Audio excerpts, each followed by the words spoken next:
हैं। खुदा ने इनके हाथों में हुनर दिया है, अपने हाथों के हुनर की बुनियाद पर अपने लिए दो रोजी और रोटी का जुगाड़ करते हैं, मेहनत करते हैं, कमाते हैं।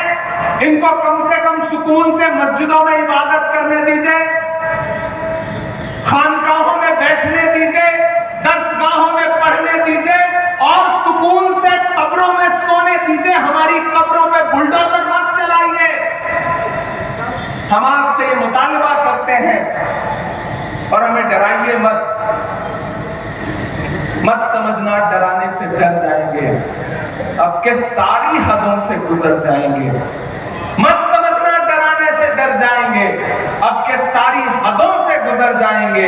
मौत के नाम का खौफ देता है, क्यों? मौत जिस रोज आएगी मर जाएंगे।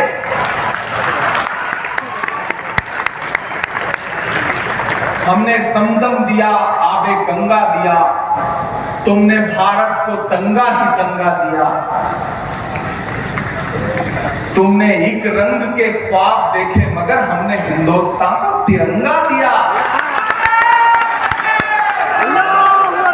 ये तिरंगा बदन पर लपेटे हुए एक दिन इस जमीन में उतर जाएंगे। मत समझना डराने से डर जाएंगे। हुकूमतों को यह बात समझ लेनी चाहिए और वो समझ भी रहे हैं, ऐसा नहीं कि नहीं समझ रहे। ये वक्त अमेंडमेंट एक्ट पास होने के बाद जो मुल्क में कुछ बहुत सरप्राइजिंग हुआ है, कहीं ना कहीं ये इस बात का सबूत है कि वो समझ रहे हैं और चाहते हैं कि आपका जहन इससे हट जाए। लेकिन मैं मुस्लिम पर्सनल बोर्ड को सलाम करूंगा कि उन्होंने कहा है कि नहीं, हम जहन नहीं हटने देंगे, हम लगातार लोगों को बेदार करते रहेंगे और बेदार कर रहे हैं। मैं मेंबर ऑफ पार्लियामेंट हूं, मुझे आपकी दुआओं ने पार्लियामेंट में पहुंचाया है। मैं आप सबको, अपने बुजुर्गों को भरोसा दिला रहा हूं कि जहां भी जब भी आप सबको जरूरत लगे, या हमारे श्रीनगर से मेंबर ऑफ पार्लियामेंट रूल्ला साहब बैठे हैं, मोहिबुल्लाह नकवी साहब बैठे हैं, जियाउर रहमान बर्क साहब बैठे हैं, हम सब आपको भरोसा दिलाते हैं कि आपको जब भी जरूरत हो आप आवाज लगाइए।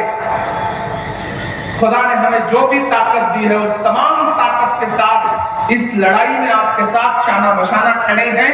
ये नहीं देखेंगे कि क्या नफा होगा क्या नुकसान होगा, जो होगा होगा। ये लड़ाई बहुत जरूरी है और ये लड़ाई बहुत अहम है। हम इस लड़ाई में आपके साथ खड़े हैं। आपका एक बार फिर से बहुत शुक्रिया। हम इस लड़ाई को जीतेंगे क्योंकि हम हक पर हैं, हम सच्चाई पर हैं। और आप भरोसा करिए कि सच्चाई से बड़ी कोई ताकत नहीं होती।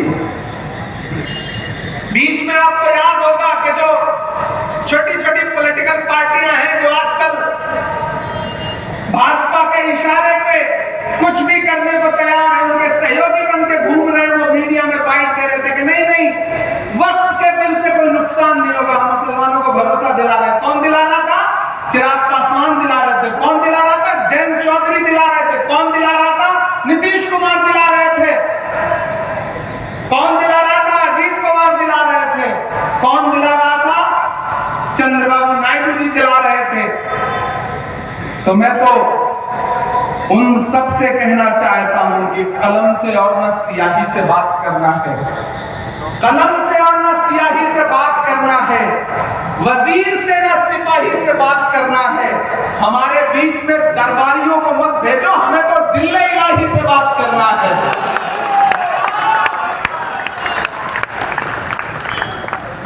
हम हुकूमत से सीधे कह रहे हैं कि आप आईन को कुचलिए मत। डॉक्टर बाबा साहब अम्बेडकर का लिखा हुआ ये जो आईन है, ये जो संविधान है, उसका आर्टिकल 14 हो, आर्टिकल 26 हो, आर्टिकल 30 हो, वो इस मुल्क के हर शहरी को, हर नागरिक को ये इजाजत देता है कि वो जैसे चाहे वैसे पूजा कर सकते हैं, इबादत कर सकते हैं, अपने इबादत गाहें बना सकते हैं, अपने गुरुद्वारे बना सकते हैं, मंदिर बना